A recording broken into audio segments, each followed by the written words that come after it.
Bhaktivedanta Swami Prabhupada ki Jai Radha Madhava Jaya Kunda Vihari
लीला प्रवेश इस divine grace हमें शरणागत भक्तिवेदांत स्वामी प्रभुपाद की हरे कृष्ण हरे कृष्ण हरे कृष्ण कृष्ण कृष्ण हरे हरे हरे राम हरे राम राम राम हरे हरे हरे कृष्ण हरे कृष्ण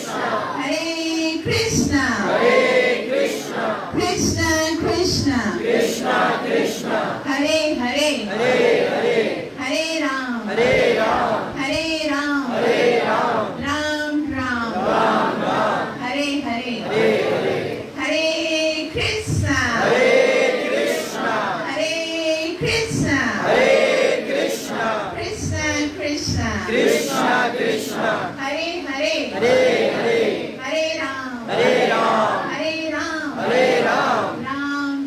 राम राम हरे हरे आया सभी संगतन के सभी भक्तन के माताओं के हृदय जी गहराई सां हार्दिक स्वागत आहे जो असां सभई गौरी महाप्रभु जे चरणन में वेही करे भगवान जी कथा ॿुधण लाइ हिते एकत्र थिया आहियूं। कृष्ण जी कृपा सां असां हिते श्रीमद भागवतम जा केतिरा स्कंद पढ़ी चुका आहियूं। 4 सिकंद पढ़ी चुका हूं। चौथे सिकंद में असां पढ़ियो शिव जी जे द्वारा दक्ष प्रजापति खे श्राप मिलियो ऐं कीअं उन्हनि जो यज्ञ बिगड़ी वियो। पोइ ही सभी ब्रह्मांड जे सां सभी देवता विया शिव जी के पास ऐं पोइ वरी पुनः यज्ञ जेको आहे उनखे स्थापित कयो वियो ऐं दक्ष प्रजापति खे बकरी सर लॻायो वियो।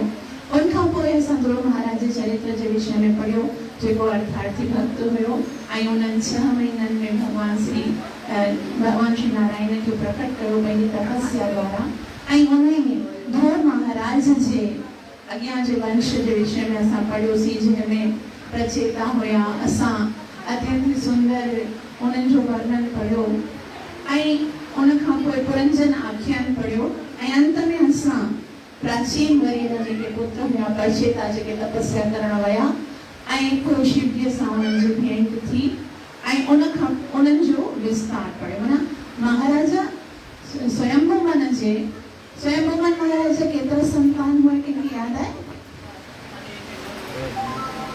महाराजा मनु जा केतिरा संतान हुआ? यस 5 एक्सीलेंट। केतिरा पुत्र हुआ केतिरियूं पुत्रियूं हुयूं? 2 पुट 3 हुयूं। ठीक है असां कंहिंजो वर्णन पढ़ी चुका आहियूं। देवहूति जो विवाह कंहिंसां थियो हुयो?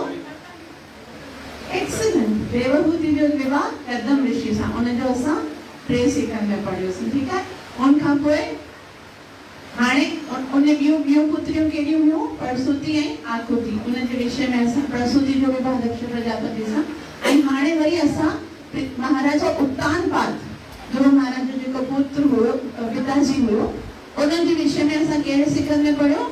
3rd सिकंद। हाणे महाराजा मनु जे ॿियो पुत्र जंहिंजो नालो कंहिंखे यादि आहे? यस महाराजा प्रियवट। उनजो वृतांत असां पढ़ंदासीं अॼु सिकंद नंबर 5 में। सही आहे? हिते सभई एक ही क्लास में आहियूं न? ठीक है हाणे असां इन पवित्र चरित्र खे पढ़ण खां पहिरीं गुरु ऐं गौरंग सां प्रार्थना कंदासीं ताकि असां जेकी कुझु पढ़ण वारा आहियूं उनजो असांखे पूरो लाभ प्राप्त थी सघे जेको आहे कृष्ण प्रेम जी प्राप्ति। असां शास्त्र काथों में पढ़ी सघूं था। कोई भी आके हमें सिखा सकता है केर भी ये ॻाल्हियूं ॿुधाए सघे थो लेकिन हिते अचण खां पोइ असां इहो मन में खणी अचूं कि हम केवल नॉलेज प्राप्त करने के लिए नहीं आ रहे हैं। खाली ज्ञान प्राप्त करण सां कोई फ़ाइदो भी कोन थींदो छाकाणि त पोथी पढ़ सघूं हुआ है ना पंडित बयान पोथी पढ़ण सां कुझु न थींदो। प्रेम जेसिताईं भगवान जे लाइ प्राप्त नथो थिए हृदय में तेसिताईं ज्ञान जो कोई भी लाभ न आहे। तंहिं करे चवंदा आहिनि परंपरा सां जेके भक्त ईंदा आहिनि, जेके भक्त हूंदा आहिनि उन्हनि जे हृदय में भगवान हूंदो आहे। ऐं जॾहिं भक्तनि जे मुख मां असां ॿुधंदा आहियूं तॾहिं छा थींदो आहे, जीअं असां श्री प्रभुपाद जी जे शरण में वेही करे परंपरा सां ॿुधंदा आहियूं त छा थींदो, उन्हनि जे हृदय में भगवान चरण स्थापित हूंदा आहिनि। ऐं भक्तनि जे मुख मां जेकी निकतल वाणी हूंदी आहे उहा जॾहिं असां ॿुधंदा आहियूं त उन्हनि चरणनि में जेकी धूल हूंदी आहे भगवान जी रज, उहा असांजे शरीर ते प्राप्त थींदी आहे ऐं पोइ भगवान जो प्रेम उत्पन्न थींदो आहे। तंहिं करे परंपरा सां आयल जेकी विद्या प्राप्त थींदी आहे उन जा ॾाढा लाभ हूंदा आहिनि। असांखे इहो सम्झणु घुरिजे त असां हिते केवल शास्त्र पढ़ण जे लाइ न, पर हृदय में भगवान जे प्रेम खे प्राप्त करण जे लाइ आया आहियूं, ताकि जेसि ताईं असांजे हृदय में भगवत प्रेम प्राप्ति न थींदी तेसि ताईं सभई शास्त्र प्राप्त थी वञनि। चारई वेद जेकॾहिं असां यादि करे वठूं, कंठस्थ करे वठूं, सभई श्लोक पढ़ण अची वञनि, लेकिन जेकॾहिं असां भगवान जा भगत न बणिया आहियूं, भगवान जे नाम सां प्रेम कोन आहे, भगवान सां जेकॾहिं प्रेम कोन आहे त पोइ सभु व्यर्थ आहे। तंहिं करे उद्देश्य इहो ई रखणु घुरिजे, जॾहिं बि भगवान मुंहिंजे सामने वेही करे कथा ॿुधो तॾहिं इहो ई सोचूं कि हिन कथा जे द्वारा असांखे भगवान जे प्रति प्रेम उत्पन्न करणो आहे। सभई मंगलाचरण कंदासीं। ओम नमो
भगवते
जो जेको पहिरियों पुत्र उत्तानपाद हुयो उनके घर में हिकिड़ो शुद्ध भक्त यानी ध्रुव महाराज उत्पन्न थियो ऐं उनजो जेको ॿियो पुत्र आहे प्रियव्रत उनजे घर में साक्षात भगवान प्रकट थींदो। अॼु असांजे यहाँ हिते भगवान जो बि प्राकट्य आहे ऐं उनजे वंश में थैंक यू उनजे वंश में भगवान जेको शुद्ध भक्त बि उत्पन्न थींदो। लेकिन इन्हीअ जे चरित्र सां असां इहो सम्झंदासीं कि भगवान जे भक्ति करण सां चाहे असांजो उन जीवन में ॾिठो वञे कि पतन थी वञे, लेकिन छाकाणि त भगवान इहो चई छॾियो आहे कि कौन्तेय प्रतिजानीह न मे भक्तः प्रणश्यति। हे कुंती पुत्र मुंहिंजे भगत जो कॾहिं नाश नथो थिए। चाहे असांखे भौतिक स्थिति में लॻे थी कि में बि उनजो पतन थी वियो आहे, लेकिन जेकी भक्ति असां कंदा आहियूं उहा कॾहिं समाप्त न थींदी। त इन्हनि सभिनी पॉइंट्स खे यादि करे ऐं ॿियो वरी छाकाणि लास्ट में असां क्वेश्चन आंसर बि कंदासीं त ध्यान सां कथा ॿुधंदासीं कि पंजे सिकंद जेको आहे हाणे इहो पढ़ण वारा आहियूं उनमें 26 अध्याय आहिनि ऐं 26 अध्याय में जेके शुरू जा 15 अध्याय आहिनि उन्हनि में असां महाराज प्रियव्रत जे विषय में पढ़ंदासीं। वैसे जो जेको पंजो सिकंद आहे उहो श्रीमद् भागवतम जे उन स्थान जे टॉपिक से जीअं असां 10 टॉपिक पढ़िया हुयासीं श्रीमद् भागवत जा सेकेंड सिकंद में कहिड़ा हुया अतः सर्ग विसर्गश्च स्थान।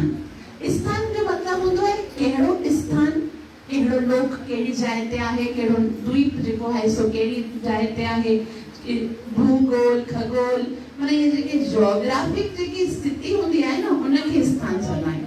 त असां इहो सोचे सघूं था कि भई महाराज परीक्षित जे पास त समय केतिरो हुयो 7 ॾींहं 5 ॾींहं माना 2 ॾींहं ख़तम थिया। हाणे वरी इहो ज्योग्राफिक है न जेको स्थिति आहे उहो ॿुधाइण जी कहिड़ी ज़रूरत आहे। वास्तव में जेको इहो भूगोल और खगोल ॿुधाए रहिया आहिनि शुकदेव गोस्वामी इहो इन जे ये ज्योग्राफिक स्थिति आहे उहो ॿुधाइण जे लाइ नथा ॿुधाइनि, पर छाजे लाइ ॿुधाए रहिया आहिनि ताकि भगवान जी विशालता, भगवान जी महिमा ऐं भगवान जी जेकी महानता आहे कि जेके भी ब्रह्मांड आहिनि केतिरो वॾो ब्रह्मांड उन इन जेतिरा एतिरा सारा ब्रह्मांड आहिनि से भगवान जी दया ते टिकियल आहिनि, है ना। एतिरा सारा ब्रह्मांड भगवान जे इशारे ते हली रहिया आहिनि, भगवान जे नियंत्रण में हली रहिया आहिनि, एतिरा सभु लोक आहिनि। त भगवान जी महिमा जेतिरी जेतिरी असां ॿुधंदा आहियूं न एतिरो एतिरो भगवान जी तरफ़ असांजो आकर्षण उत्पन्न थींदो आहे। तंहिं करे ॿुधाए रहिया आहियूं कि ही जेको ब्रह्मांड आहे उनखे वैकुंठ विजय भी चवंदा आहिनि स्थान खे।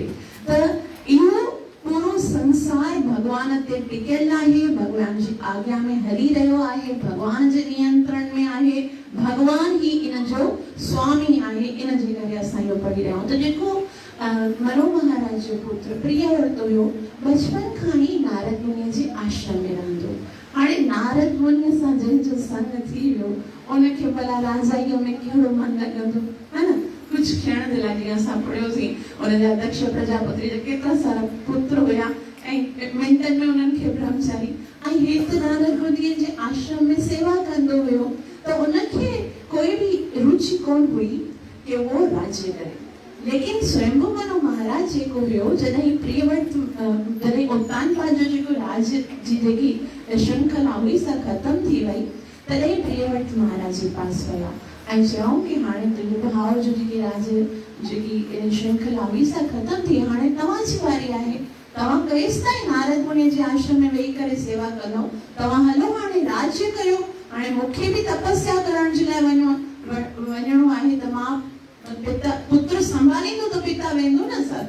तॾहिं चइनि कि मूंखे न वञणो, मां राज्य नथो करणु चाहियां, मां तपस्या करणु चाहियां थो, मूंखे राज्य में कोई भी रुचि कोन आहे। तॾहिं स्वयंभू मनु महाराज जेको आहे सो पंहिंजे पिता ब्रह्मा जी जे पास वियो ऐं जे मूंखे कोई शौक़ु हुयो छा त मां इन वेही करे संसार जी रचना कयां, मूंखे ख़बर कोन आहे भगवान जी भक्ति में केॾो आनंद आहे। मां स्वयं मनु आहियां ब्रह्मा जो पुटु, लेकिन मां ॿियो छा कयां हिते सृजन प्रजा जो कयां वॾो छाजे करे, छाकाणि तव्हां मूंखे आज्ञा ॾिनी आहे, तव्हांजे आज्ञा ते मां संसार उत्पन्न कयो आहे, लेकिन पुत्र तो मुझे आज्ञा में नहीं नथो। तॾहिं ब्रह्मा जी चयो तव्हां चिंता न कयो, मां वञी करे सम्झांसि थो।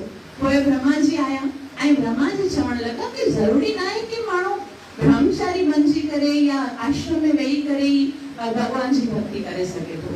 हिकिड़ो इहो निवृत्तीअ जो जेको रस्तो हूंदो आहे सो बि हूंदो आहे, लेकिन हिकु प्रवृत्ति जो रस्तो हूंदो आहे। केतिरा सारा राजा हूंदा आहिनि, राज्य करे बि त उहे न भगवान जी भक्ति करे सघंदा आहिनि, राजा ऋषि हूंदा आहिनि। त असांखे ॾिसणु घुरिजे कि हिन समय असांजे मथां केतिरा कर्तव्य आहिनि, तोखे हींअर राज्य करणु घुरिजे। तॾहिं नारद मुनि बि साम्हूं हुयो, गुरु महाराज हो। नारद मुनि बि चयो ब्रह्मा जी सही चई रहिया आहिनि। पहिरीं त महाराज प्रियव्रत इहो सोचियो हुयो कि शायदि पिता मुंहिंजे मोह, पुत्र जे मोह जे करे मूंखे चई रहियो आहे हाणे छॾ ब्रह्मचर्य खे तूं हल विवाह कर। लेकिन हाणे जॾहिं ॾिठाई खे स्वयं ब्रह्मा जी बि चई रहिया आहिनि, नारद मुनि बि चई रहिया आहिनि, त ब्रह्मा जी जेको आहे उहो त मन सॼे वेदनि जो ॼाणो आहे, उहो मूंखे कीअं थो ग़लति कही सघे। ऐं मनोविद स्मृतिअ जो ॼाणो आहे ऐं उधर मुंहिंजो नारद मुनि बि आहे। त टे अथॉरिटी जे विच में फसी वियो ऐं पोइ हुनखे मजबूरन यस करणो पियो कि ठीकु आहे हाणे मां राज्य करण जे लाइ तयार आहियां। त हुनजो विवाह थियो ऐं विवाह उन्हनि जो थियो अक्षिणी जे साथ। ऐं विवाह करण खां पोइ हुन राज्य संभालियो।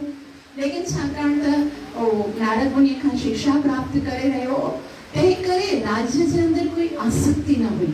बसि हुनखे लॻो कि कीअं मां जल्दी सां जल्दी जेको आहे पंहिंजा कर्तव्य पूरा कयां। ऐं पोइ उनजे अंदरि छाकाणि त ज्ञान प्राप्त कयाई गुरु जे आश्रम में, उनजे अंदरि एतिरी शक्ति हुई कि उन काल ते विजय प्राप्त की। काल ते विजय मतिलबु ॾींहं खे जेको राति हुयो न उनखे बि ॾींहं में बदिलाए छॾियईं। जॾहिं महाराजा प्रियव्रत पंहिंजे रथ ते चढ़ी करे घुमंदा हुया, तॾहिं उनजे रथ जे प्रकाश जे करे ईअं लॻंदो राति थियण ई बंदि थी वई।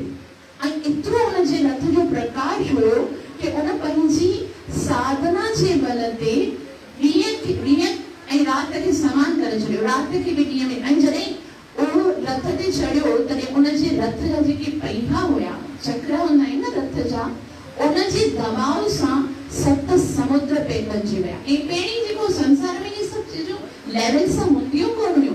7 समुद्र बणिया, 7 द्वीप प्रकट थिया ऐं उन खां पोइ उन्हनि स्थान ते बि विजय प्राप्त की। ऐं आत्म साक्षात्कार त उन पहिरीं कयो हो नारद मुनिअ जे साथ में।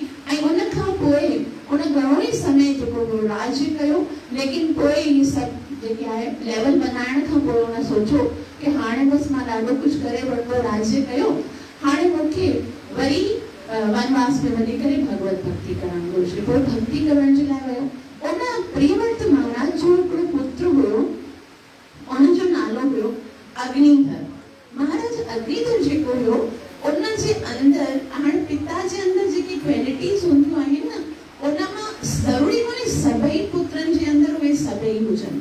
त जेको अग्निधर हुयो उनजे अंदरि ऐश्वर्य भाव, जॾहिं उन विवाह करे वरितो, ऐश्वर्य भाव हुयो, उहो उन अग्निधर जे अंदरि आयो। त उहो जेको अग्निधर हुयो उन्हनि जॾहिं तपस्या करण जी कोशिशि कई त ब्रह्मा जी उनजी परीक्षा वठण जे लाइ हिकिड़ी अप्सरा खे मोकिलियो।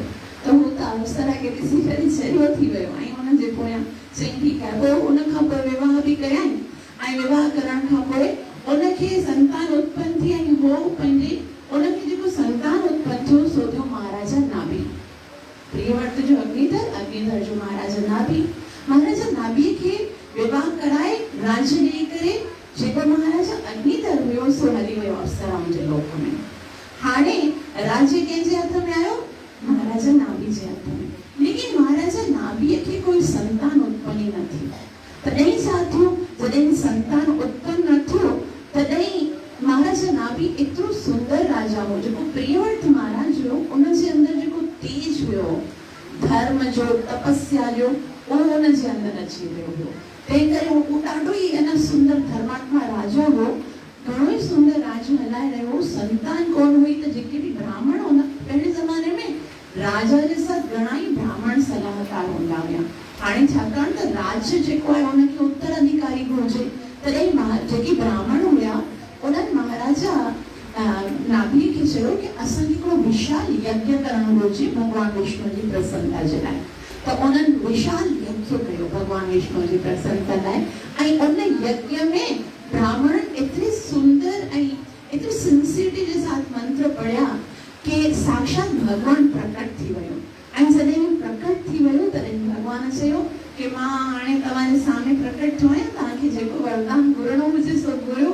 तॾहिं जेके ब्राह्मण हुया से चवण लगा कि असांखे ख़बर आहे कि तव्हां सभु कुझु ॾेई सघो था, भगवान त मोक्ष ॾेई सघनि था, वैकुंठ ॾेई सघनि था, लेकिन चवनि था कि असां एतिरा मूर्ख आहियूं कि असांखे उहे कुझु नथा घुरिजनि। असांखे छा घुरिजे? यज्ञ क्यों किया था? यस, महाराज नाभीअ जे लाइ पुत्र घुरिजे, असांखे राज्य जो उत्तराधिकारी घुरिजे। तॾहिं भगवान जो तव्हां एतिरो इन प्रेम सां प्रार्थना कई आहे कि मां तव्हांजी प्रार्थना सां एतिरो प्रसन्न थियो आहियां कि मां पाण महाराज नाभीअ जे घर में पुत्र बणिजी करे प्रकट थियो। त अगरि भगवान जे प्रति प्रेम आहे और विश्व जो कल्याण भी मन में आहे त असां अगरि प्रार्थना कोई भौतिक कल्याण जे लाइ भी कंदा आहियूं त उन में भी असांजी हानि न थींदी, है न। असांजी जेकी दृष्टि आहे, असांजो जेको हृदय जो भाव आहे सो प्योर हुजणु घुरिजे। भगवान उनखे ॾिसंदो आहे त उन्हनि खे छा, उन्हनि जो भाव छा हो कि अगरि राजा सुठो न हूंदो या उत्तराधिकारी न हूंदो त सॼी प्रजा जेकी आहे सा भिटकी वेंदी, उन्हनि जो छा थींदो, कल्याण कीअं थींदो। तॾहिं भगवान चयो मां पाण प्रकट थींदसि। त महाराजा नाभीअ जे घर में कंहिंजो अवतार थींदो, कंहिंखे ख़बर आहे? भगवान कंहिंजो अवतार थींदो? कपिल देव। यस, महाराजा ऋषभ देव भगवान की। हाणे महाराजा ऋषभ देव जो अवतार थियो ऐं ऋषभ जो मतलब हूंदो आहे सर्वश्रेष्ठ, यानी जंहिंजे अंदर हर क्वालिटीज़ जेकी आहे सब सुप्रीम क्वालिटी हुजे। एतिरो सुंदर भगवान जो अवतार थियो। ऋषभ हुयो, सर्वगुण संपन्न हुयो, अत्यंत सुंदर, अत्यंत शक्तिशाली, अत्यंत ज्ञानी, अत्यंत वैभव, साक्षात भगवान हुयो। उन समय जॾहिं ऋषभ देव जो अवतार थियो, उन समय इंद्र जे आसन ते यज्ञ भगवान जेको हुयो इंद्र जी जगह ते उते स्वर्ग में राज करे रहियो। त ईअं थींदो आहे कॾहिं कॾहिं अगरि इंद्र न मिलंदो आहे, इंद्र कीअं हूंदो आहे, बणिजंदो आहे जॾहिं कोई व्यक्ति सो अश्वमेध यज्ञ कंदो आहे या इंद्र खे हाराईंदो आहे त उनखे इंद्र आसन मिलंदो आहे। लेकिन कॾहिं कॾहिं यदि कॾहिं कोई योग्य व्यक्ति न मिलंदो आहे त भगवान जो हिकिड़ो एक्सपेंशन जेको आहे सो इंद्र जे आसन ते वेंदो आहे। त उन समय इंद्र आसन ते यज्ञ जो भगवान जो हिकिड़ो एक्सपेंशन यज्ञ जेको हुयो सो विराजमान हो।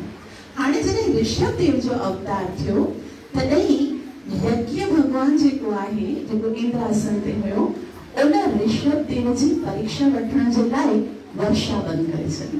वर्षा वसाईंदो आहे न इंद्र, उहा बंदि करे छॾियईं। त उन समय ऋषभ देव पंहिंजी शक्तिअ जे बल सां, पंहिंजी मतिलबु शक्तिअ जे बल सां वर्षा कई। ऐं वर्षा जॾहिं थी तॾहिं इंद्र जेको यज्ञ भगवान हो सो ॾाढो प्रसन्न थियो। त हिते हिकिड़ो प्रश्न उठे थो, भई यज्ञ भी भगवान जो अवतार, ऋषभ भी भगवान जो अवतार, कोई परीक्षा छो वरितईं? इन जो उत्तर ॿुधाईंदा आचार्यगण कि इंद्र जी उन्हनि भी हिकिड़ी पुत्री हुई जंहिंजो नालो हुयो जयंती। हाणे जयंती जे लाइ उनखे योग्य वर घुरिजो थे त उहो ख़ाली परीक्षण करे रहिया हुआ कि वास्तव में इहो भगवान जो अवतार आहे या कोन आहे। जॾहिं वर्षा करे सघंदो त मन सब कुछ करे सघे थो। तंहिं करे उन पंहिंजी पुत्रीअ जो विवाह करण जे लाइ हिते ॿुधाइनि था पुत्रीअ जो विवाह सोचे सम्झी कराइणु घुरिजे कि उहो योग्य आहे या कोन आहे। त पोइ उनजो विवाह करण जे लाइ उनजी परीक्षा वरिती हुई ऐं उन खां पोइ इंद्र जी जेकी पुत्री हुई जयंती, उनजो विवाह जेको हुयो सो कंहिंसां थियो? ईश्वर भगवान सां थियो। ऐं उनजी वजह सां संसार में प्रकटीकरण, हाणे हिते संसार में छाकाणि त हाणे वर्ण आश्रम धर्म जेको आहे उनजो प्रकटीकरण थियणो आहे। उन खां पोइ छा थियो? ऋषभ देव जो विवाह जयंती सां थियो ऐं उनखे सुपुत्र उत्पन्न थिया। पहिरियों ज़माने में घणो समय हूंदो हुयो, जीवन वॾो हूंदो हुयो, तंहिं करे पुत्रनि जी अवधि क्वांटिटी में ज़्यादा हूंदी हुई।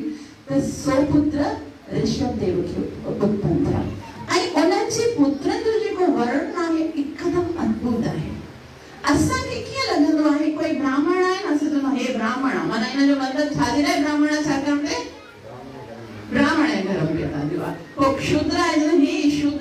हालांकि कीअं शूद्र आहे वेचारो पैदा ई ते थियो लेकिन इहा वर्णाश्रम धर्म इएं कोन हूंदो आहे कि को कंहिंजे घर में पैदा थियो डॉक्टर जो डॉक्टर हुजे इहो क्या ज़रूरी आहे छा इएं न हूंदो आहे न उनजे अंदर उहे क्वालिटीज़ हूंदियूं जेकॾहिं उनजी एजुकेशन एतिरी हूंदी जेकॾहिं उहो बि डॉक्टरी करे पास थियो हूंदो एमबीबीएस कयो हुन डिग्री खणो तॾहिं त उहो डॉक्टर बणजंदो उन ई तरह ब्राह्मण जे घर में पैदा थियण वारो ब्राह्मण न हूंदो आहे लेकिन उनजे अंदर उहे क्वालिटीज़ हुजनि असांजो जेको सनातन धर्म आहे वो वर्णाश्रम धर्म जे नाले सां सुञातो वेंदो पहिरें इहो कोई हिंदू धर्म नाले जी कोई वेद शास्त्र में ॻाल्हि न लिखी आहे हिंदू त इन करे चवंदा आहिनि छाकाणि त जेके पर्शियन हूंदा हुया उन्हनि जी लैंग्वेज में जेको हुयो स शब्द कोन हूंदो हुयो स शब्द असां चवंदा न उहो न हूंदो हुयो तंहिं करे उहे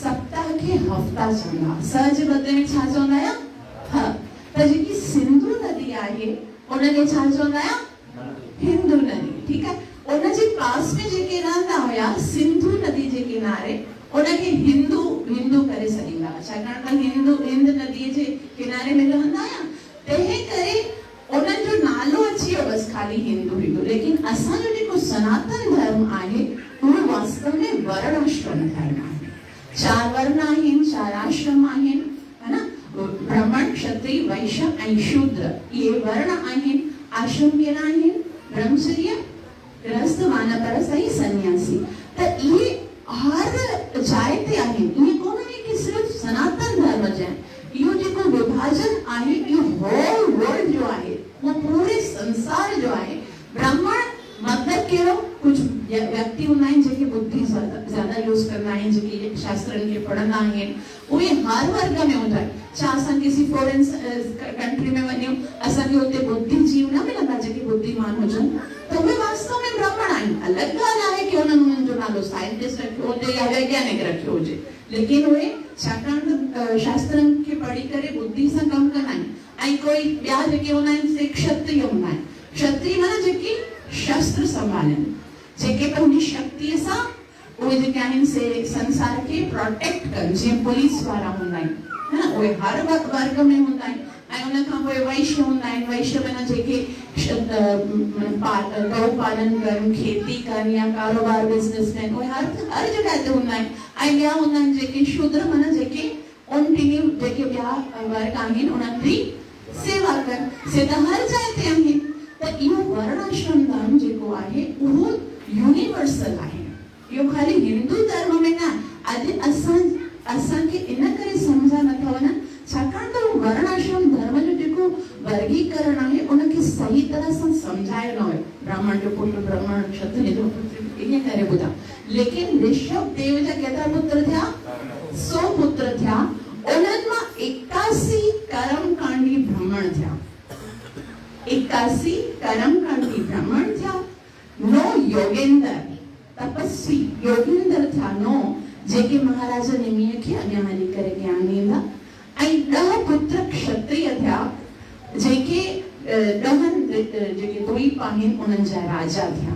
त इन तरह सां इहो विभाजन असांखे ॿुधाए थो कि हिकु ई पिता जा पुत्र अलॻि अलॻि क्वालिटीज़ जे करे अलॻि अलॻि वर्ण में विभाजित थी सघंदा भगवान श्री कृष्ण भगवद गीता में चवनि था चातुर्वर्ण्यम मया सृष्टम गुण कर्म विभागशः मां 4 प्रकार जा जेके वर्ग ॿुधाया आहिनि उहे कीअं ॿुधाया आहिनि गुणनि ऐं कर्मनि जे अनुसार जन्म जे अनुसार किथे न अॼु ब्राह्मण दावा कनि था कि ऐं तव्हां त शूद्र थी करे वेदनि जा मंत्र पढ़ी करे कीअं था यज्ञ करे सघो ब्राह्मण असां आहियूं भई ब्राह्मण जी पदवी त उनखे मिलंदी आहे जंहिं शास्त्र पढ़ियो आहे जंहिंखे ऑथेंटिक तॾहिं अगरि तव्हां बि भगवान जी भक्ति करे ब्राह्मण बणिजी सघो था लेकिन अगरि उहे ब्राह्मण आहिनि जेके बीड़ी पीअंदा हुजनि या अंडो खाईंदा हुजनि या फिर नॉन वेज खाईंदा उहे त ब्राह्मण न बणिजी सघंदा न उन्हनि जे अंदरि उहे क्वालिटीज़ बि उन्हनि क्षमा दमा तपः शांतम शांति राजवम ये सभई क्वालिटीज़ जॾहिं अर्जित कंदा आहिनि त इहे ब्राह्मण थी वेंदा आहिनि इन ई तरह सां ॿियूं जेके जेके क्वालिटियूं असां पढ़ियूं ऐं उन ई ऋषभ देव जे घर में हिकिड़ो अहिड़ो संतान उत्पन्न थियो जंहिंजो नालो थियो महाराजा भरत जेको हुयो उन राज्य कयो ऐं ॾाढी सुंदर तरीक़े सां राज्य कयो। लेकिन ऋषभदेव जेको आहे, ऋषभदेव भगवान पंहिंजे पाण त जेकी आहे सा ब्राह्मणनि सां शिक्षा प्राप्त की, लेकिन पंहिंजे पुत्रनि खे ब्राह्मण जे मथां अञा डिपेंडेंट न कयो, उन्हनि खे पाण शिक्षा ॾिनी। ऐं ऋषभदेव पंहिंजे पुत्रनि खे अत्यंत ई सुंदर श्रीमद भागवतम जे हिन 5 स्कंद में शिक्षा ॾिनी आहे, जिनजा 2 श्लोक जेके आहिनि ॾाढा महत्वपूर्ण आहिनि। असां उन्हनि खे सम्झण जो प्रयास कंदासीं। ऋषभदेव पंहिंजे सभी पुत्रनि खे विहारे तो 100 पुत्र वेठा आहिनि ऐं पहिरीं जेको प्रथम जेको मुख्य आहे उहो आहे महाराजा भरत। उनखे लक्ष्य बनाए करे, जीअं परीक्षित महाराज खे लक्ष्य बनाए करे घणनि ऋषि मुनियनि खे जेकी शिक्षा ॾिनी वई आहे भागवतम, उहा सॼे संसार जे लाइ आहे।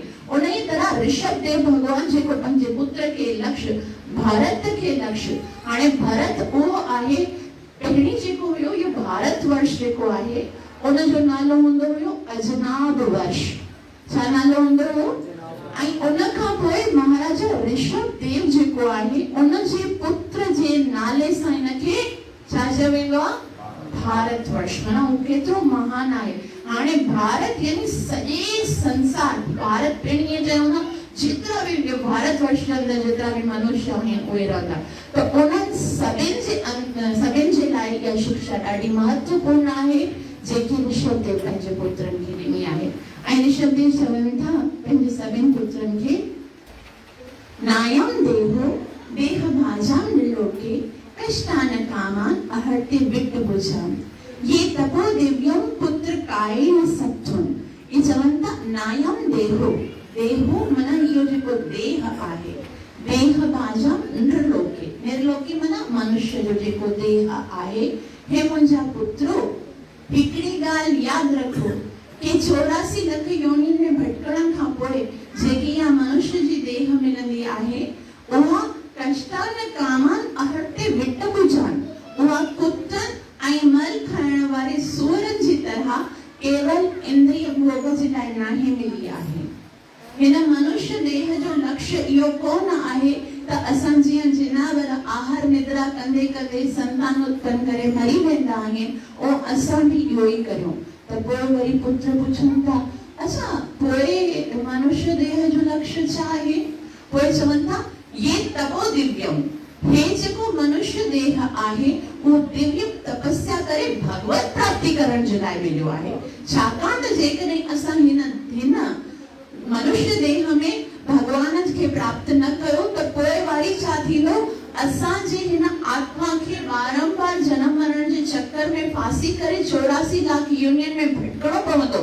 तंहिं करे जीअं जेको सरकारी जेके हूंदा आहिनि कर्मचारी हूंदा आहिनि, त जेके वॾा मैनेजर हूंदा आहिनि या वॾा ऑफिसर हूंदा आहिनि उन्हनि खे ज़्यादा फैसिलिटीज़ प्राप्त हूंदियूं आहिनि न, उन्हनि खे सैलरी बि घणी मिलंदी आहे, फैसिलिटीज़ बि, ऐं जेके नंढा क्लर्क हूंदा आहिनि उन्हनि खे सैलरी घटि हूंदी आहे, फैसिलिटीज़ बि घटि। त जेके वॾा जेके ऑफिसर्स हूंदा आहिनि उन्हनि खे ज़्यादा सैलरी ऐं ज़्यादा फैसिलिटीज़ छा जे लाइ मिलंदियूं आहिनि? छाकाणि त उन्हनि जे मथां उत्तरदायित्व बि वॾो हूंदो आहे, है न। इहो अगरि उहो बि कम में जीअं क्लर्क कंदा आहिनि उहो ई करे त उन्हनि खे ज़्यादा फैसिलिटीज़ ऐं सैलरी जी कहिड़ी ज़रूरत हुजे?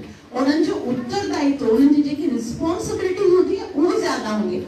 उन ई तरह असां ॾिसूं जानवरनि खे बि उहो ई अगरि आहार निद्रा भय मैथुन प्राप्त थियो और असां मनुष्य थी करे बि उहे ई कार्य कयूं था त पोइ असांखे जेके हायर फैसिलिटीज़ प्राप्त आहिनि, है न, जानवरनि खे त उहे कोन प्राप्त आहिनि। जानवरनि जे पास बुद्धि कोन आहे, जानवरनि जे पास इहो एतिरा सुंदर सुंदर घर गाॾियूं बंगला कुझु बि न आहिनि, है ना, ना उन्हनि जे पास शास्त्र है, ना उन्हनि जे पास गुरु है।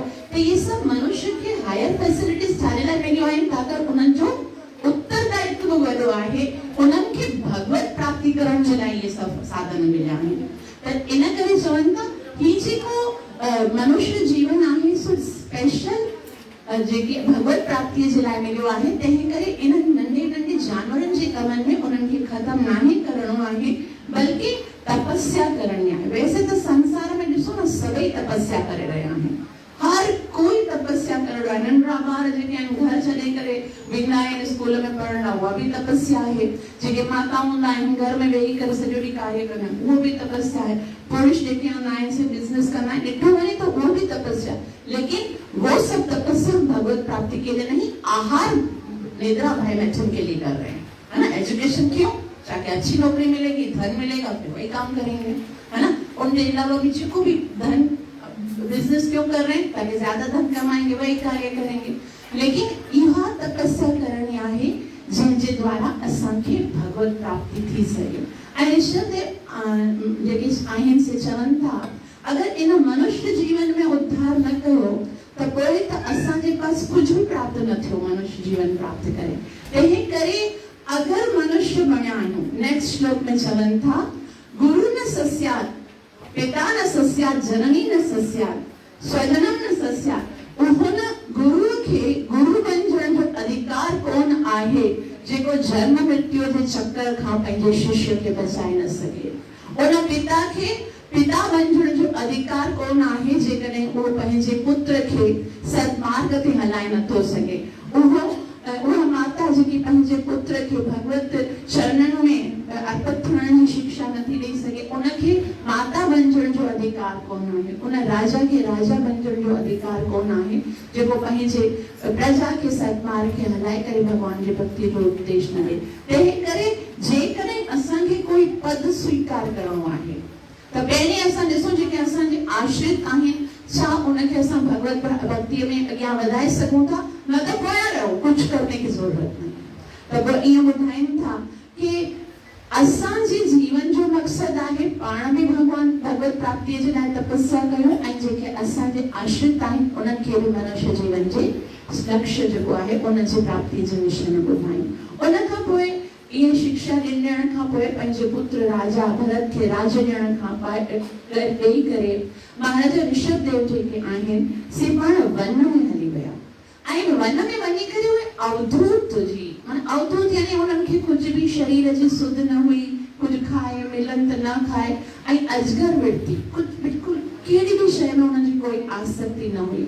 हिकिड़ी बार छा थियो, अष्ट सिद्धि ऐं नव निधि उनजे साम्हूं हथ जोड़े करे बीही करे चवण लगा कि हे महाराज ऋषभदेव, तव्हां मूंखे स्वीकार कयो। भगवान जो अवतार आहिनि ऐं उन्हनि अष्ट सिद्धि ऐं नव निधिअ खे बिल्कुलु निगलेक्ट कयो कि न मूंखे ज़रूरत कोन आहे।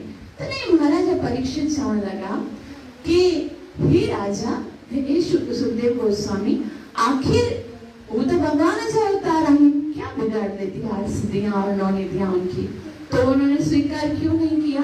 तॾहिं महाराज सुखदेव गोस्वामी ॿुधाइनि था कि हे महाराजा परीक्षित, भगवान ऋषभदेव असांखे इहो सेखारण चाहिनि था कि माण्हूअ खे पंहिंजे मन ते कॾहिं भरोसो न करणु घुरिजे। मन ते कॾहिं भरोसो न करणु घुरिजे। जीअं शिकारी कॾहिं बि पंहिंजे शिकार ते भरोसो न कंदो हूंदो, छाकाणि त जॾहिं बि उनखे मौक़ो मिलंदो उहो भॼी वेंदो हुतां। उन ई तरह मन जेको आहे उहो हमेशह जेको आहे उहो सोचींदो आहे बसि मूंखे किथां मौक़ो मिले त आउं पंहिंजे मन जी करियां, है ना। मन ते करे भॻवान चवंदो मन मना, मन खे मूंखे ॾियो, पंहिंजी उन ते कॾहिं बि भरोसो न रखिजो। ऐं अॻियां ॿुधाइनि था सुखदेव गोस्वामी कि मन जेको आहे न उहो हमेशह असांखे एतिरो चालाक आहे कि ग़लती करण ते ईअं उकसाईंदो आहे कि असांखे लॻंदो बि न आहे कि इहा ग़लती आहे। इतना चालाकी से पहले चौंदा भाई देख लो ना, देखने में थोड़ी अपराध लगता है भाई देखने में अपराध नहीं लगता। कोई समझो भाई चेक कर लो, एक मैसेज करने से थोड़ी कुछ होगा, मैसेज करने में गाल करने में छा है, गाल करे लो वो बड़ी समय चलो ठीक है एक डेट रखी हो तो मिली बैठूंगा, है ना, एक दफा मिलने से कुछ नहीं होगा। और पूरा ही छा कराइंदो आहे वो तो उनखे खबर आहे जेको बिल्कुलु भ्रष्ट थी वेंदो आहे। तंहिं करे मन जी ॻाल्हि कॾहिं न मञणु घुरिजे।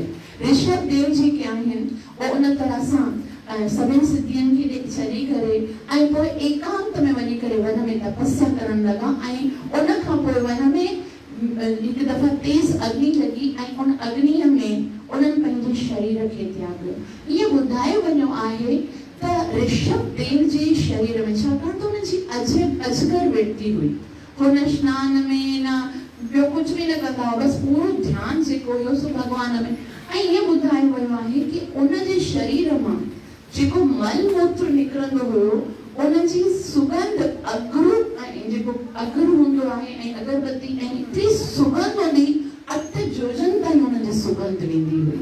त उनजे करे सभई जेके आहिनि उनखे ॾिसंदा केॾी अद्भुत ॻाल्हि आहे कि उनजे शरीर जो जेको मल आहे, जेको मूत्र आहे, उनमें बि एतिरी सुगंध आहे। ऐं उनजे वञण खां पोइ हिकिड़ो आर्यन नाले जो राजा हुयो, उहो उनजी इमिटेशन करण लॻो। उहो बि ईअं अजगर मिट्टी रखी करे उते, लेकिन छाकाणि त उनजे अंदरि उहा शक्ति हुई कोन, तंहिं करे उनजे अंदरि एतिरी खुशबू कोन ईंदी हुई। ऐं उन खां पोइ छा थियो, उन खां पोइ जेकी इहो वर्णाश्रम धर्म आहे न, उहे डिसबैलेंस थियण लॻा ऐं जैन धर्म जेको आहे शून्यवाद आहे सो स्थापित थियो। ऐं उन खां पोइ अलॻि अलॻि धर्म जेके आहिनि, बौद्ध जेके आहिनि उहे उत्पन्न थिया, बौद्ध जेके आहिनि से शून्यवाद उत्पन्न थी विया। ऐं उन खां पोइ कुझु जेके आहिनि शंकराचार्य जो जेको फिलोसफी आहे उहा उत्पन्न थी वई। महात्मा गौतम बुद्ध जेको आहे उन्हनि अची करे पहिरीं छा थियो कि जेके बि असांजा शास्त्र आहिनि उन्हनि खे माण्हू ग़लति तरीक़े सां सम्झण लॻा। माना ब्राह्मण जेके आहिनि उन्हनि शिक्षा ग़लति ॾिनी ऐं उन खां पोइ शास्त्रनि मां पंहिंजे मतिलब जी शइ कढियऊं। कीअं कढियऊं कि भई हिते लिखियल आहे यज्ञ कयो ऐं पशु हत्या कयो। उन्हनि सम्झो पशु हत्या कयो ऐं इंद्र तृप्ति कयो ऐं पोइ यज्ञ करण लॻा। सभई जिते किथे यज्ञ करे ऐं पशु हत्या करण लॻा। एतिरी ज्यादा पशु हत्या थियण लॻी त उन टाइम ते भॻवान खे इमीडिएटली हिकु अवतार वठिणो पियो, महात्मा गौतम बुद्ध जो, जंहिं चयो वेद ग़लति आहिनि, वेद खे कोई न मञो, अहिंसा परमो धर्म, अहिंसा ही परम धर्म आहे, कंहिं बि पशुअ जी हत्या न कयो। पोइ बौद्ध धर्म उत्पन्न थियो, उनखां पोइ शंकराचार्य वई। इहो कीअं थियो कि भई वेद ग़लति आहिनि, उन्हनि जी स्थापना थियण घुरिजे। पोइ वरी जेको आहे निराकारवाद जो फिलोसफी, ऐं उनखां पोइ कुझु सिख अलॻि थी विया, उहो पंहिंजो ॿुधाइण लॻा। ईअं त ॿुधाए वियो हिते शास्त्र में, आचार्य ॿुधाए रहिया 1912 में 1912 में हिकिड़ो मास्टर ताराचंद सिंह आहे, उन चयो कि भई तव्हां इहो अनाउंस करे छॾियो, असां सनातन धर्मी कोन आहियूं, असां न भॻवान खे मञंदासीं न ई भॻवान जे शास्त्रनि खे मञंदासीं। उन्हनि जो अलॻि हिकिड़ी ईअं अलॻि अलॻि ब्रांचिस थियण लॻियूं। ऐं उन खां पोइ हिकिड़े ॾींहुं अचानक जेको महाराजा भरत जेको ऋषभदेव जो जेको पुत्र हुयो महाराजा भरत, उहो राज्य करण लॻो ऐं घणे समय ताईं उत्तम राज करण खां पोइ महाराजा भरत जेको आहे सो राज्य छॾे करे गंडकी नदी में, जितां खां शालिग्राम शिला उत्पन्न थींदी आहे न, उते आयो ऐं पुलह ऋषिअ जे आश्रम में घणे टाइम ते तपस्या करण लॻो ऐं जिते 3 दफ़ा स्नान कंदो हुयो, गायत्री वंदन कंदो, सॼो समय भॻवान ते लॻाईंदो हुयो, ध्यानु लॻाईंदो हुयो। अचानक उन्हनि छा ॾिठो कि हुते हिकिड़ी हिरण आई जेकी गर्भवती हुई। हिरण जीअं छलांग शेर खे ॾिसी करे छलांग हणी त उनजो जेको नंढो सो बालक हुयो सो उनजे गर्भ मां निकिरी वियो ऐं उनखे ॾिसी करे उनजे मथां दया आई। त दया जेकी आहे सा ब्राह्मण जे मन में हूंदी आहे, कोई ग़लति ॻाल्हि कोन्हे। दया अची वई ऐं उन सोचियो कि हाणे हिनखे पालण घुरिजे, नंढो आहे, अगरि हिनखे कोई शेर ॾिसी वठंदो त खाई वेंदो। लेकिन छा उहा दया जेकी उहा सतोगुण जी आहे, लेकिन जीअं ई उनजे साथ रहंदे रहंदे उनजे अंदरि आसक्ति थी वई। ऐं आसक्ति कहिड़ो गुण आहे? रजो गुण आहे। रजो गुण उत्पन्न थिए। गुण जेके आहिनि न उहे हमेशा भॻवान श्री कृष्ण भगवद गीता में चवनि था, इन्हनि गुणनि जी हमेशा चिटा बीटी हलंदी रहंदी आहे। कॾहिं सतगुण वधीक थींदो आहे, कॾहिं सतगुण खे दॿाए करे रजोगुण वधीक थींदो आहे, कॾहिं रजोगुण खे वधाए करे तमोगुण वधीक थींदो आहे। त उन टाइम ते हाणे उनजे मथां एतिरी आसक्ति कि ॿिया कम छुटा, संध्या वंदन वियो, 3 टाइम सनान वियो, गायत्री वई, नाम जप, हर वक़्तु उनखे उहो ई जेको पंहिंजो हिरण जो बच्चो हुयो न सो यादि थियण लॻो। त हिते हिकिड़ो क्वेश्चन परीक्षित महाराज पुछनि था, हेतिरो ज्ञान हुयो महाराज भरत खे, है न, ऐं उनजे बावजूद बि हिकिड़े हिरण जे बारे में पंहिंजो सभु कुझु राज रजवाड़ा, हेतिरो राणियूं, हेतिरा पुट, हेतिरो सभु धन, हेतिरो सभु कुझु छॾे करे आयो आहे जंगल में तपस्या करण, ऐं जंगल में क्या कर रहा है? हिरण जे बारे खे पाले रहियो आहे। उनजो पतन एतिरे वॾे ज्ञान जे बाद कीअं थियो? तॾहिं सुखदेव गोस्वामी जो सावधान, महाराजा भरत जो पतन न थियो आहे, ये तो हमारे लिए शिक्षा है कि ॾिसो हिरण जो बच्चो पालियो या कुत्ते जो बच्चो पालियो, आख़िर में उहो बणजणो पवंदो। तंहिं करे कोशिशि कयो भॻवान खे घर में रखो, हुनजी सेवा कयो ताकि आख़िर में भॻवान खे प्राप्त करे सघो। तंहिं करे कहिड़े बि जीव में आसक्ति थी वञे, चाहे वो पंहिंजो पुत्र छो हुजे, आसक्ति जेके भगवान चवनि था यम यम वापि स्मरण भावम त्यजत्यन्ते कलेवरम तम तमय वेति कोन्ते सदा तन्भाव भाविता। अर्जुन जेके जेके याद करे शरीर छॾींदा अहिड़ो ई प्राप्त कंदा। तंहिं करे उन टाइम ते हाणे जॾहिं हुन जो पतन थी वियो, हिरण में आसक्ति थी वई, हिरण त कुझु समय खां पोइ पंहिंजो झुंड ॾिसी करे हुन खां हली वियो। कितने समय तक अपने पास रखेंगे? याद रखो 2 मन ज्यादा समय ताईं एके साथ नथा रही सघनि।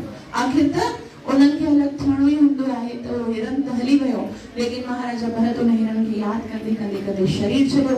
ॿिए जनम में उन ई जाइ ते, उन ई जिते गंडकी नदी ते उहो हिरण बणिजी करे आयो, लेकिन उनखे पिछलो जन्म यादि हो। त हिते 2 शयूं सम्झ में अचनि थियूं। हिकिड़ो त छा आहे कि मनुष्य जेको बि ॿियो जनम आहे न, उहो असांजो हिकिड़ो वैदिक सनातन धर्म आहे न, सिर्फ उहो ई जेको आहे सेकेंड बर्थ ते विश्वास करे थो। ॿिया जेके धर्म आहिनि न, उहे इन ॻाल्हि खे मञनि ई नथा। इन जे करे ई ॿिया जेके धर्म आहिनि से अधूरा आहिनि। अगरि इहो सेकेंड बर्थ जो सिस्टम ई न आहे त पोइ त सभिनी खे इक्वल सुविधाएं मिलणु घुरिजनि। कोई ग़रीब, कोई अमीर, कोई कारो, कोई वाइट, कोई सॼो कोई शरीर जंहिंजो न हूंदो आहे पूरो। इहे सभु जेके आहिनि भॻवान एतिरो अनजस्टिस छाजे लाइ करो? कर्म जो अगर सिद्धांत ही ना है, कार्मिक रिएक्शन आए कोने, तो कोई तो सब खुश हुजण घुरिजनि। कंहिंजे साथ भी कोई अन्याय न, भगवान कोई अनजस्टिस करे सके तो जो कुछ भी इहा ई ॻाल्हि जेकी आहे साईं अञा ताईं ॿिया जेके धर्म आहिनि उन्हनि खे सम्झ में न आई आहे। तंहिं करे सनातन धर्म पूर्ण धर्म आहे जेको असांखे सेकेंड धर्म जे बारे में ॿुधाए थो। त हिकिड़ो त सेकेंड धर्म जी स्थापना थिए थी। ॿियो वरी इहो कि जेकी असां भक्ति कयूं था सा कॾहिं बि व्यर्थ न थी वञे। उहा भले असांजो पतन थी वञे, माना शरीर जो पतन थी वियो, भले मनुष्य खां पोइ जानवर जो शरीर मिलियो आहे। अगरि ॾिठो वञे त भरत महाराज जी स्थिति कहिड़ी हुई? जेकी भक्ति जी जेकी सीरीज़ आहे न, उनमें पंहिंजी श्रद्धा, पोइ साधु संग, पोइ भजन क्रिया, पोइ अनर्थ निवृत्ति, उनजे बाद भाव जी स्थितीअ ते अची चुका हुया। असां त अञा ताईं अनर्थ निवृत्ति न करे सघिया, अञा ताईं गुरु प्राप्त न थियो आहे, लेकिन वो भाव जी स्थिति तां वरी मनुष्य भी ना राजा जे स्तर तां काथे आयो आहे, है ना? पशु बनियो आहे, हिरण बनियो आहे। लेकिन हाणे उनखे ख़बर पई वई आहे जो गलती में उस जन्म में किथे हमी करूंगा। कंहिंजी तरफ़ कोई आसक्ति कोन आहे। पशु जेके हूंदा आहिनि उन्हनि खे खाधे पीते में घणी न खाईंदो हुयो, न हिरण खे ॾिसंदो, न ॿियो कुझु न, बसि हर वक़्तु इहो ई हूंदो कि मूं पहिरें जन्म में ग़लती कई, भॻवान खां दूर थी वियसि, हाणे ॿिए भक्त न थियणो आहे। कुझु ॾींहंनि में वो छा कंदो, खाली उन गंडकी नदी जो पाणी पीअंदो ऐं पुनः जो सत्संग ॿुधंदो, ईअं ॿुधंदे ॿुधंदे मरी वियो। उनजो 3 जनम थियो आहे। उनजो नालो आहे, ब्राह्मण जे घर में जनम थियो, भरत नालो रखियो, लेकिन अहिड़ो मूक हुयो, बिल्कुलु कुझु न ॻाल्हाईंदो, बिल्कुलु ॻाल्हाईंदो न हो। जेको उनजो ब्राह्मण पिताजी हूंदो, उन केतिरी महिनत कई कि ब्राह्मण जे घर में उत्पन्न थियो, माना कुझु मंत्र सेखारिया, यज्ञ वज्ञ करी तो कुझु पैसा, लेकिन एतिरा महीना थी वेंदा उनखे हिकिड़ो श्लोक बि यादि न थींदो। त उनखे ॾिठे भई ई त बिल्कुलु कहिड़े कम जो कोन्हे, तंहिं करे उनजो नालो जड़ भरत रखी छॾियो। जड़ आहे बिल्कुलु, इहो कुझु सिखे ई नथो। ऐं उन खां पोइ छा थियो, पिता जेसिताईं हो तेसिताईं त संभाले, जेके ॿाहिरि हुआ पिता जे वञण खां पोइ ॿाहिरि कॾो निकिरंदा आहिनि, तो इहो कमु कोन आहे घर में। त उहो हिते हुते उनखे कहिड़ी शइ में बि इंट्रस्ट कोन हुयो।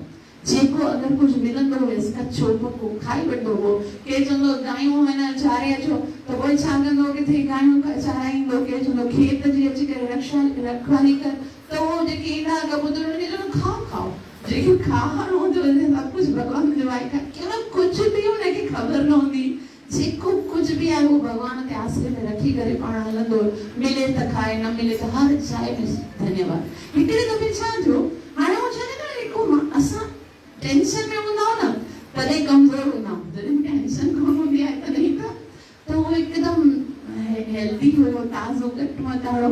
हिकिड़े दफ़ा छा थियो, उन ई जंगल में हुयो त कुझु देवी जा भक्त हुया, उहे देवीअ जे लाइ बलीअ जी खोज करे रहिया हुआ।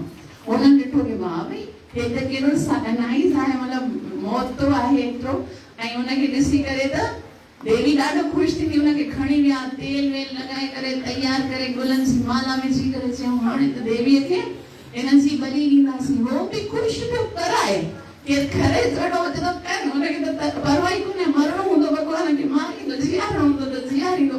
जीअं ई उनखे खे ईअं बलि जिते कंदा आहिनि न उते जीअं ई करण लॻा उन ई टाइम ते देवी जी जेकी विग्रह हुई उन मां देवी प्रकट थी वई ऐं देवी जीअं प्रकट थी देवी जे हथ में जेकी खड़ग हूंदी पहिरीं उन जेको डाकू हुया उन जे राजा जेको सरदार हुयो उन जी गर्दन कटियाई ऐं उन खां पोइ सभई जेके उन जा अनुयायी हुआ उन्हनि सभिनि खे मारे छॾियईं।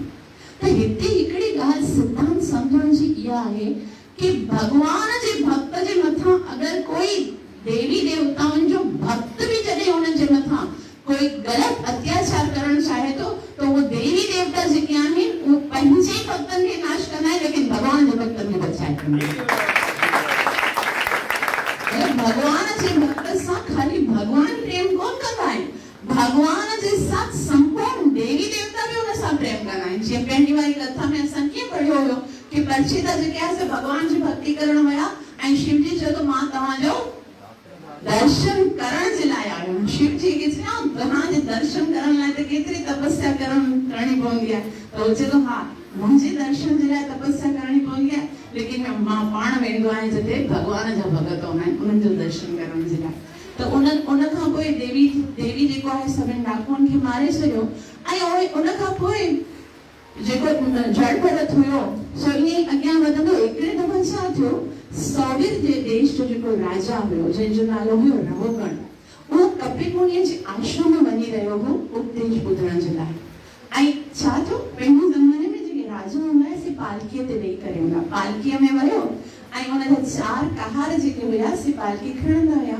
हिकिड़ो कहार बीमार थियो, हाणे बीमार थियो त राजा खे त पहुचणो हो कोई न कोई कहार त हुजणु घुरिजे न त ॾिठऊं ही त हिनखे ॾिसी करे ही त मोटो ताज़ो त कहार पालकी सुठी खणंदो त हुनखे चयो हाणे तूं हिकिड़े साइड ते बीह हिते कहार बंदि करे हलाए हिनखे पालकी खे हो हलाइण लॻो ऐं 4 कहारनि जी प्रैक्टिस हूंदी आहे कि उहे जेके आहिनि एकदम सही तरह सां हलंदा आहिनि। जीअं घोड़े जो 4 टंगियूं कीअं हलंदियूं आहिनि हिकिड़े सां टक टक टक टक कीअं हलंदियूं लेकिन हे त बिल्कुलु नयो हो ऐं ही जंपिंग करे हलणो धरतीअ ते ॾिसंदो जिते नंढी सी का चूंटी हूंदी हुई न उते जंप करे बि ज़ाए थींदो वापसि ॾिसंदो हिते कोई चूंटी हूंदी हुनखे बचाईंदो त जीअं जंप कंदो त महाराज जेको रवोगण वो चीखींदो क्या कर रहे हो जीअं क्या रक्षा में जंप थींदो सम्झो मां भाई आस्ते हलाए उहो ईअं थियण लॻे छा करे रहिया त ईअं कंदे कंदे उन खां पोइ जॾहिं 2-3 दफ़ा ईअं थियो बार बार जंपिंग करे विया तॾहिं महाराज रवोगण जेको आहे सो चयो सम्झ में नथी अचे तोखे ॻाल्हि इतना मोटो लॻो पियो आहे तोखे पालकी खणण बि नथी अचे अच तोखे सेखारियो कीअं खणजे एॾो गुस्सो कयाईंसि हुनखे। तॾहिं जीवन में पहिरीं बार जेको महाराज जड़ भरत आहिनि उन पंहिंजे मुख सां ॻाल्हियो आहे अॼु ताईं उन पंहिंजे मुख मां कुझु ॻाल्हायो कोन हुयो बस जो मिल रहा था वो खा रहा था जो हो रहा था वो देख रहा था। उन टाइम ते उन पंहिंजे मुख मां चयो केरु मोटो आहे राजा केरु पतलो आहे केरु तोखे खणियो आहे मां त ही शरीर कोन आहियां मां त आत्मा आहियां केरु तोखे हली रहियो आहे। महाराज जॾहिं इहा ॻाल्हि ॿुधी कि त आत्म साक्षात करण वारो कोई संत आहे तॾहिं जंप करे पालकीअ मां लथो ऐं पालकीअ मां लही करे उन खे प्रणाम करे चवण लॻा कि मूंखे ख़बर न आहे तव्हां केरु आहियो मूंखे पंहिंजो परिचय कया त उन्हनि चयो कि मां त तोखे न खणियो आहे मूंखे त तुंहिंजो बोझ नथो लॻे जेको बि आहे सुख करण वारो सभु भॻवान आहे। तॾहिं चवण लॻो ईअं कीअं त तव्हां चई सघो जेको महाराज आहे सो चए थो कि हिकिड़ी एग्जाम्पल ॾे थो कि जीअं चूल्हे जे मथां पतीली हूंदी आहे पतीली जे अंदरि पाणी हूंदो आहे पाणी जे अंदरि चांवर हूंदा आहिनि भले ई उहो पतीलो जेको आहे सो चांवर खे पकाइण जे लाइ आहे लेकिन पहिरीं गर्मी कंहिंखे लॻंदी आहे पतीले खे लॻंदी आहे उन जे बाद पाणी बॉइल थींदो आहे उन बाद चांवर थींदा आहिनि पर तूं ईअं कीअं थो चई सघी कि तुंहिंजे शरीर खे कोई बि तकलीफ़ कोन्हे अंदरि भले आत्मा आहे लेकिन शरीर जे मथां त आहे। तॾहिं जयभरत चवण लॻो कि ही शरीर जेको आहे सो मटी जो बणियल आहे ऐं ही जेकी धरती आहे उहा मटी आहे उन जे मथां बीठल आहे ऐं पालकी बि मटीअ जी बणियल आहे ऐं तूं पाण जेको उन जे अंदरि वेठो आहे सो बि मटी आहे मटीअ खे खणियो आहे त छा थो फ़र्क़ु पए मूंखे हिन सां कोई बि अञा टेंशन कोन आहे। तॾहिं राजा जेको आहे उनखे प्रणाम कयईं ऐं घणी सुंदर वार्ता थी आहे ऐं पोइ प्रणाम करे चयो अॼु मां संतुष्ट थियो आहियां। उन खां पोइ महाराज जेको आहे मतलब ॿुधाईंदा कि जेको शरीर आहे उनजी इंपोर्टेंस कोन आहे तो राजा पाण खे समझी रहियो आहे, लेकिन ये राजा तो तुंहिंजो शरीर आत्मा तो सभिनि जी हिकु जड़ी आहे।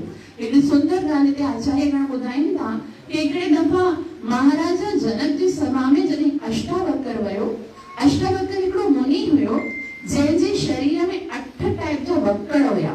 वक्कड़ माना हुन 8 जॻह ते टेड़ा हुयो। तो उते वेही करे सभई माण्हू जेके वेठा हुया, जेके राजा जे सभा में जेके मंत्री वेठा हुया, से खिलण लगा। उनजी मतिलबु अहिड़ी स्थिति हुई कि बिल्कुलु टेड़ो हुयो न, तो उनखे ॾिसी करे खिलण लगा। तॾहिं अष्टावक्र महाराज जनक खे चवण लगा, हे तव्हांजे जेको राजसभा आहे उनमें चमार केरु आहिनि, हे चांडाल केरु आहिनि, हे कासाई केरु आहिनि? तॾहिं महाराज जनक चवण लॻो, न न ये तो मुंहिंजा मंत्री आहिनि। तॾहिं चवण अगरि ये तुंहिंजा मंत्री आहिनि त पोइ मुंहिंजी चमार जी तरह मुंहिंजी चमड़ीअ खे छो ॾिसी रहिया आहिनि? हे अगरि तुंहिंजा मंत्री आहिनि त चांडाल जी तरह मुंहिंजे हॾियुनि खे जेके टेड़ियूं आहिनि उन्हनि खे छाजे लाइ ॾिसी रहिया आहिनि? जेकॾहिं ये तुंहिंजा मंत्री आहिनि त कासाई जी तरह मुंहिंजे शरीर जे गोश्त खे छाजे लाइ ॾिसी रहिया आहिनि? तॾहिं हू जेको आहे वास्तव में शास्त्र असांखे इहो ॿुधाए थो कि जेको वास्तविक ज्ञानी हूंदो आहे उनखे शरीर जो भेद ॾिसण में नथो अचे। श्रीमद भगवद गीता जे 5 अध्याय जे श्लोक नंबर 18 में भगवान चवनि था, विद्या विनय संपन्ने ब्राह्मणो विहस्तिनि शुनि चैव श्रुताकी च पंडिता समदर्शना। जेके पंडित हूंदा आहिनि उहे समदर्शी हूंदा आहिनि, चाहे उहो गऊ हुजे, हाथी हुजे, कुतो हुजे, चंडाल हुजे, उनखे हिक ई नज़र सां ॾिसंदा आहिनि। ऐं उनखां पोइ महाराजा भरत जेको आहे उहो ॾाढो सुंदर हिकिड़ो भवाती उपदेश कयो आहे। भवाती उपदेश में चवनि था कि पहिरें ज़माने में छा थींदो हुयो, माण्हू जंगल में वेंदा हुया, कारोबार जे लाइ जंगल में वेंदा हुया कि जंगल मां सुंदर लकड़ियूं वठी करे ईंदासीं ऐं पोइ कारोबार कंदासीं। लेकिन जॾहिं जंगल में वेंदा आहिनि त पोइ छा कंदा आहिनि, उहो जंगल में भिटकी वेंदा आहिनि, पंहिंजे घर वारनि खे बि भुलिजी वेंदा आहिनि। असांजो बि इहो ई हिते अची करे हाल थींदो आहे। माया जेकी हूंदी आहे उनजा 2 कारण हूंदा आहिनि। माया जा 2 कम हूंदा आहिनि। कहिड़ा कम हूंदा आहिनि? हिकिड़ो हूंदो आहे आवरणात्मिक, यानी भुलाए छॾींदी आहे, जेकी रियलिटी आहे उनखे भुलाए छॾींदी आहे। ऐं ॿियो हूंदो आहे विक्षेप। विक्षेप मतिलबु जेको नकली हूंदो आहे उनखे एकदम सही असली जी तरह प्रेजेंट कंदी आहे, सम्झंदी आहे जीअं नकली न आहे, बिल्कुलु असांखे लॻंदो उहो ई आहे कि उहो असली आहे। उहो कीअं हूंदो आहे? जीअं असां सिनेमा में वेंदा आहियूं, सिनेमा में कीअं वेंदा आहियूं, असांजा कुझु फ्रेंड्स हूंदा आहिनि, उन्हनि जे साथ सिनेमा वेंदा आहियूं।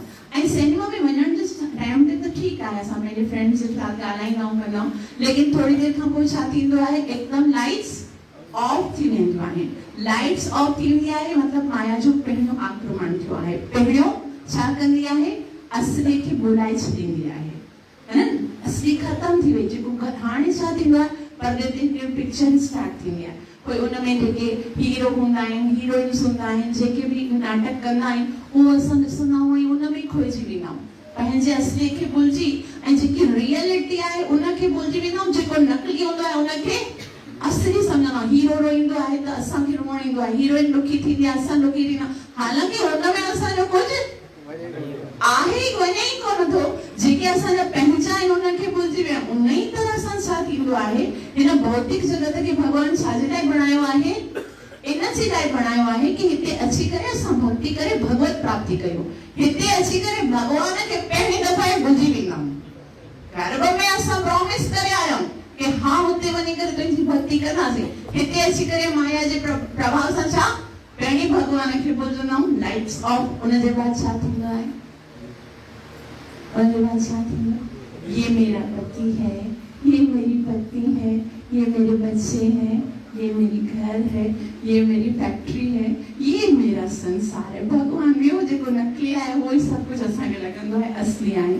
त इन तरह सां उहे जेके आहिनि उहे उपदेश ॾियनि था। इहे 15 अध्यायुनि में जेको आहे महाराजा भरत जेको आहे उनजी शिक्षा ऐं महाराजा ऋषभदेव जो अवतार जेको आहे उन जे बाद उहो ॿुधाइनि था। ऐं उनखां पोइ जेको आहे बिल्कुलु संक्षिप्त में 4 शयूं ॿुधाइनि आहिनि। 15 अध्यायुनि में जेको आहे इहो प्रिय व्रत जो। उन जे बाद 5 अध्यायुनि में भूगोल, 4 अध्यायुनि में खगोल ऐं 2 अध्यायुनि में नर्क जो वर्णन कयो वियो आहे। ऐं उन जे विषय में ॿुधायो आहे कहिड़ा कहिड़ा द्वीप आहिनि। जीअं 7 द्वीप आहिनि। हिकिड़ो जम्बू द्वीप आहे जंहिंमें खारे पाणी जो समुद्र आहे। बल्कश द्वीप आहे जंहिंमें गन्ने जे रस जो समुद्र आहे। सलमली द्वीप आहे जंहिंमें गरुड़ रहंदो आहे ऐं वारुणी जो समुद्र आहे। ऐं कुश द्वीप में घीअ जो समुद्र आहे। करुंज द्वीप में खीर जे सागर जो समुद्र आहे। ऐं शुक द्वीप में ॾहीअ जो समुद्र आहे। ऐं पुष्कर में मिठे पाणी जो समुद्र आहे। अलॻि अलॻि समुद्र आहिनि। असांखे कीअं लॻंदो आहे समुद्र खाली खारे पाणी जो हूंदो आहे, लेकिन घीअ जो बि समुद्र आहे, गन्ने जे रस जो बि समुद्र आहे ऐं वारुणी जो समुद्र आहे। ऐं उते अलॻि अलॻि देवी देवताउनि जी पूजा थींदी आहे, पंज तत्वनि जी पूजा थींदी आहे। कोई पुछे सघे थो भई समुद्र जे अंदरि एतिरो सारो गन्ने जो रस केरु थो विझी सघे, या खीर जो कीअं थो थी सघे। असांखे त खाली खारे पाणी जो यादि आहे। तॾहिं प्रभु ॿुधाइनि था कि भई जेको नमक विझी सघे थो उहो खीर बि विझी सघे थो, जेको नमक विझी सघे थो वारुणी बि विझी सघे थो। उहो भॻवानु सभु कुझु करे सघे थो। ऐं अलॻि अलॻि तरीक़े जा जेके खंड द्वीप ऐं उन्हनि जे विषय में ॿुधाइण खां पोइ महाराजा परीक्षित खे शुकदेव गोस्वामी नरकनि जे विषय में ॿुधाइनि था। ऐं ॿुधाइनि था कि 28 प्रकार जा नरक हूंदा आहिनि जंहिंमें अलॻि अलॻि अपराध करण खां पोइ जीव वेंदो आहे ऐं उन्हनि जी कहिड़ी दशा थींदी आहे। हिते असां समाप्त कंदासीं। अॻिलो जेको अध्याय आहे उहो अॻिलो जेको सिकंद आहे 6 सिकंद, उन में असांखे इहो ॿुधायो वेंदो।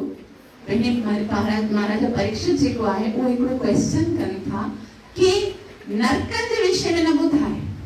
हाणे मूंखे भउ थो लॻे नरक, छाकाणि त नरकनि जे विषय में ॿुधाईंदा न हिकिड़े हिकु नरक खे एतिरो मतिलबु डीपली ऐं डिटेल सां एक्सप्लेन कनि था कि महाराजा परीक्षित जेके नॉन वेजिटेरियन खाईंदा आहिनि, जेके मांसाहार कंदा आहिनि, उन्हनि खे कुंभी पाप नरक में विझो वेंदो आहे। उन ते वॾियूं वॾियूं करायूं हूंदियूं आहिनि, उन में वॾा वॾा तेल बॉइल कयो वेंदो आहे, उनखे फ्राई कयो वेंदो आहे। ऐं घणा ई जमदूत जेके आहिनि उनखे फ्राई कंदा आहिनि ऐं उहो बिल्कुलु बेसुध थी वेंदो आहे। जेको उनजो यातना शरीर आहे उहो यातना में बर्दाश्त न करे सघंदो आहे। जेके शराब पीअंदा आहिनि उन्हनि खे आई पान नरक में विझी करे टे जमदूत जेके आहिनि उनजे मुख खे खोले करे पिघलंदो उहो सीसो उनजे अंदरि विझंदा आहिनि ऐं उहो तड़पंदो आहे, चिल्लाईंदो आहे। जेके जुआ खेॾींदा आहिनि उन्हनि खे रव रव नाली जे नरक में विझ वेंदा आहिनि। वॾा वॾा चूंड वारा जेके रव रव नाली पक्षी हूंदा आहिनि उन्हनि जे शरीर खे नोचींदा आहिनि। ऐं जेके परस्त्री संग कंदा आहिनि उनखे तख्त सुरवी नाले नरक में विधाईंदा आहिनि। ऐं जेके स्तंभ हूंदा आहिनि पित्तल जा, हिकदमि अंदरि उन्हनि जी आग जली हूंदी आहे ऐं उन्हनि खे हक करायो वेंदो आहे। ॾाढी उन्हनि खे तकलीफ़ मिलंदी आहे। ऐं उन खां पोइ हर नरक जे विषय में ॿुधाइनि था कि उहे अलॻि अलॻि नरक में विझा वेंदा आहिनि। उनखे एतिरी तकलीफ़ मिलंदी आहे। हर हिकु नंढड़े नंढड़े अपराध जे बदले में उनखे एतिरे नरक में विझो वेंदो आहे। तॾहिं शुकदेव गोस्वामी खे परीक्षित महाराज चवंदो मूंखे नरकनि जे विषय में न ॿुधाए, मूंखे इहो ॿुधायो कि नरकनि में वञण खां जीव कीअं बची सघे थो। त हिते असांजो 5 सिकंद पूरो थींदो ऐं 6 सिकंद जेको आहे इन क्वेश्चन सां असां प्रारंभ कंदासीं।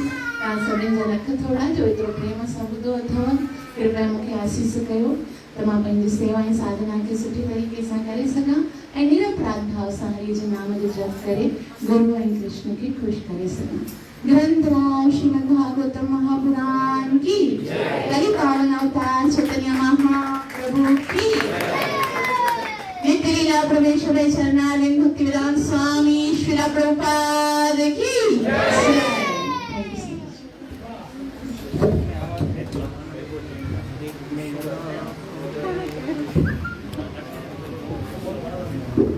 हरे कृष्ण।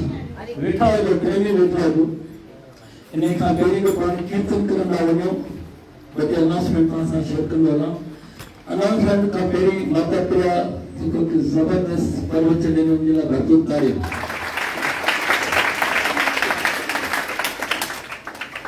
माता जी लास्ट में जेका नरक ऐं नरक जी जेके भोगनाऊं उनजे बारे में जेको ॿुधायो आहे त हिजण जी काई ॻाल्हि कोन्हे। हिते अची करे असां जेको कुझु सिखंदासीं सम्झंदासीं ऐं उनमें जेको हिन कृष्ण भॻवान सां जुड़ंदासीं त कलयुग जी घटनाउनि सां असांखे कलयुग जो नालो बि सॼे वेझो न ईंदो। हरे कृष्ण। जेको आउं तव्हां सां शेयर करणु वञी रहियो आहियां उहो इहा आहे त असां हिते काफ़ी महीननि खां रेगुलरली पाण तक़रीबन कृष्णा परिवार सां वास्तो रखंदा अचूं था, कथा ॿुधूं था, आनंद वठूं था, त यकीनन हितां कुझु प्रापति बि कई हूंदी हा न। असां मां घणा कृष्ण भॻवान